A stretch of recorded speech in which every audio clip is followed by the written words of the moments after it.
গেছে।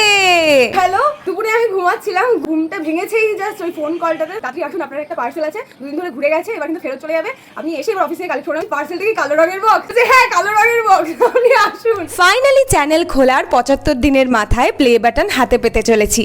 এই মুহূর্তটাকে নিয়ে বেশ কিছুদিন ধরে কত যে আকাশকুসুম চিন্তা ভাবনা চলতো আমার মাথায়। কবে আসবে, কখন আসবে, তখন আমি কোথায় কি অবস্থায় থাকবো, কিছুরই নিশ্চয়তা ছিল না। শুধু ছিল মনে অনেক আনন্দ আর অপেক্ষা। 55 দিনে 1 লক্ষ সাবস্ক্রাইবার পূর্ণ হয়েছিল এবং 75 দিনে প্লে বাটন হাতে পেলাম। আমার জীবনের যে কোনো শুভ দিন, শুভ মুহূর্ত আমি আমাদের মা সিদ্ধেশ্বরীর সাথে ভাগ করে নিই। তাই প্লে বাটন হাতে পেয়েই আগে ছুটে গেছি মায়ের কাছে। দিনটা মঙ্গলবার, মায়ের দিন।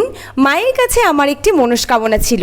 যেহেতু একজন আলপনা শিল্পী হিসেবেই আমার পরিচয়, খ্যাতি, যশ, আলপনা শিল্পী শুভ্রাকেই তোমরা এত ভালোবাসো, তাই ইউটিউবের তরফ থেকে সম্মানটি পেলে আমি মায়ের মন্দিরের দুয়ারে একটু আলপনা দেব।